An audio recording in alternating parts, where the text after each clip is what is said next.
اللہ رب العزت سے دعا اور بد دعا کریں۔ اگر ہم رشتہ داری کو جوڑیں گے، صلہ رحمی کریں گے ان کے ساتھ، تو ایسی صورت میں پھر وہ کہے گی کہ اللہ تو اس کو بھی جوڑ دے۔ اور اگر ہم قطع تعلقی کریں گے، رشتہ کو کاٹیں گے، تو کہے گی کہ اللہ اس نے کاٹا تھا دنیا کے اندر، تو بھی یہاں پر کاٹ دے۔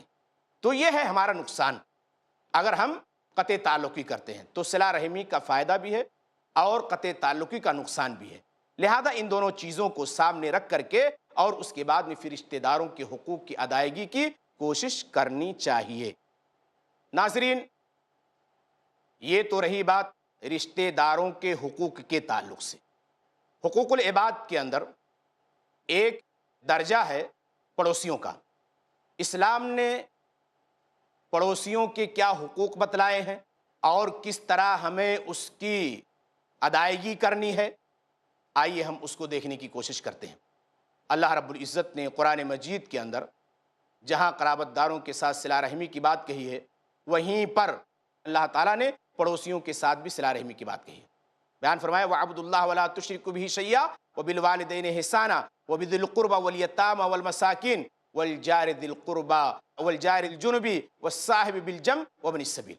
اللہ کی عبادت کرو، اس کے ساتھ کسی کو شریک نہ کرو، والدین کے ساتھ حسن سلوک کرو، قرابت داروں کے ساتھ حسن سلوک کرو، یتیم و مسکینوں کے ساتھ حسن سلوک کرو، اور قرابت دار جو پڑوسی ہیں ان کے ساتھ، اسی طریقے سے جو دور کے پڑوسی ہیں ان کے ساتھ، اور جو بغل کے پڑوسی ہیں ان کے ساتھ، اور مسافروں کے ساتھ۔ ہم آپ کے سامنے بتلائیں گے کہ ہمارے اوپر پڑوسیوں کے حقوق کیا ہیں۔ پڑوسی کتنی طریقے ہوتے ہیں، ان کی 3 قسمیں بتلائی گئی ہیں۔ پہلی قسم ہے رشتہ دار پڑوسی۔ رشتہ دار پڑوسی وہ ہیں جن سے ہمارا نسبی اور خاندانی قرابت ہو۔ اس کا 2 حق ہے، ایک تو پڑوس میں رہنے کا اور دوسرے نسبی اور خاندانی قرابت کا۔ اجنبی پڑوسی جو ہمارے بغل میں تو ہو لیکن اس کے حسب و نسب سے ہم واقف نہ ہوں، مسلمان ہے، تو ایسی صورت میں پھر مسلمان ہونے کی وجہ سے بھی اس کے اوپر ہماری ذمہ داری بنتی ہے کہ ہم اس کے حقوق کا پاس و لحاظ رکھیں۔ عارضی پڑوسی، عارضی پڑوسی کون ہے؟ کوئی شخص سفر کر رہا ہے، راستے میں بس کے اندر، ٹرین کے اندر، ہوائی جہاز کے اندر آپ کے بغل میں جو بیٹھنے والا آپ کا ہم مسافر ہے وہ بھی آپ کا پڑوسی ہے۔ جتنی دیر تک ہم اس کے ساتھ رہیں تو اس کے ساتھ حسن سلوک کرنے کی کوشش کریں اور اس طرح کے معاملات انجام دے کہ جب وہ ہم سے جدا ہو تو ایسی صورت میں بڑے ہی خوش و خرم کے ساتھ جدا ہو، اس کے ذہن کے اوپر، اس کی پیشانی کے اوپر بل نہ ہو بلکہ اس کی پیشانی کے اوپر خوشی کے آثار ظاہر ہوں۔ تو یہ پڑوسیوں کی 3 قسمیں بیان کی گئی ہیں، اور ان 3 قسموں کے ساتھ اللہ رب العزت نے حسن سلوک کرنے کا حکم دیا ہے اور اس کی بڑی تاکید آئی۔ مثال کے طور پہ اللہ کے نبی صلی اللہ علیہ وسلم نے کہا من سرہ ان یحب اللہ ورسولہ، جسے اس بات سے خوشی ہو کہ وہ اللہ اور اس کے رسول سے محبت کرے تو جب بات بولے تو سچی بات بولے، اور جب اس کے پاس کوئی امانت رکھی جائے تو امانت کے اندر خیانت نہ کرے، اور اپنے پڑوس کے ساتھ حسن سلوک کرے۔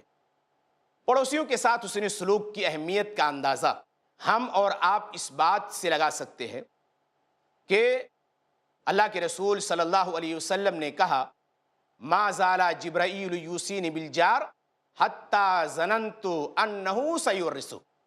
پڑوسی کے تعلق سے حضرت جبرائیل بار بار وصیت کرتے رہے، یہاں تک کہ میں نے یہ گمان کیا کہ کہیں حضرت جبرائیل اس کو ہمارا وارث نہ بنا دے۔ اور اسی طرح اللہ کے نبی نے بیان فرمایا یا نساء المسلمات، اے مسلمان عورتوں، لا تحقرن جارۃ لجارتها، کوئی پڑوسن اپنے پڑوسن کو حقیر نہ جانے، ولو پھر سے نہ شاتن، اگرچہ بکری کا ایک کھر ہی کیوں نہ ہو۔ کیا مطلب اس کا؟ اگر ہمارے گھر پر کوئی چیز بن نہیں ہے تو اس کو معمولی سمجھ کر کے ایسا نہ ہو کہ ہم اپنے پڑوس کے یہاں نہ بھجوائیں، یا اسی طریقے سے ہم نے کوئی چیز تیار کی، وہ معمولی چیز ہے، پڑوس کے یہاں ہم نے بھجوایا، تو پڑوسی کو بھی یہ تاکید ہو رہی ہے اور یہ حکم ہو رہا ہے کہ اگر پڑوس سے بکری کی کھر بھی آتی ہے تو ایسی صورت میں اس کو حقیر جان کر کے، حقیر سمجھ کر کے اسے لوٹا نہیں دینا چاہیے، بلکہ اس کو استعمال میں لانا چاہیے، اس کو رکھنا چاہیے اور اپنے اس پڑوس کی ہمت افزائی کرنی چاہیے۔ تو یہ ساری دلائل اس بات کی جانب اشارہ کر رہے ہیں کہ پڑوسیوں کی بڑی اہمیت ہے، ان کا بڑا مقام ہے، ان کا بڑا درجہ ہے، اور ہمیں ان کے حقوق کو ہر اعتبار سے پورا کرنے کی ضرورت ہے۔ اگر ہم نہیں کریں گے تو ایسی صورت میں پھر اللہ تبارک و تعالیٰ کے یہاں اس کے بارے میں بھی جواب دہ ہونا پڑے گا۔ اللہ کے رسول صلی اللہ علیہ وسلم نے پڑوسیوں کے ساتھ حسن سلوک کرنے کو ایمان سے جوڑا ہے۔ اللہ کے رسول صلی اللہ علیہ وسلم نے کہا من کان یؤمن باللہ والیوم الآخر فلیقل خیرا او لیصمت، کہ جو اللہ پر اور آخرت کے دن کے اوپر ایمان رکھتا ہو تو چاہیے کہ وہ اپنی زبان سے بھلی بات کہے یا خاموش رہے۔ من کان یؤمن باللہ والیوم الآخر فلیکرم جارہ، جو اللہ پر اور اس کی آخرت کے اوپر یقین رکھتا ہو، ایمان رکھتا ہو، تو اسے چاہیے کہ وہ اپنے پڑوسی کے ساتھ حسن سلوک کرے۔ من کان یؤمن باللہ والیوم الآخر فلیکرم ضیفہ، جو اللہ پر اور آخرت کے دن کے اوپر ایمان رکھتا ہو تو چاہیے کہ وہ اپنے مہمان کی مہمان نوازی کرے۔ ان تمام احادیث کے اندر اللہ کے رسول صلی اللہ علیہ وسلم نے پڑوسیوں کے ساتھ حسن سلوک کرنے کی تاکید کی ہے اور اس کی جانب توجہ دلائی ہے۔ ناظرین، اب وقت ختم ہو رہا ہے، انشاءاللہ پھر ہم اسی موضوع کو لے کر کے آپ کے سامنے حاضر ہوں گے۔ والسلام علیکم ورحمۃ اللہ وبرکاتہ۔ بإسلامي وإيماني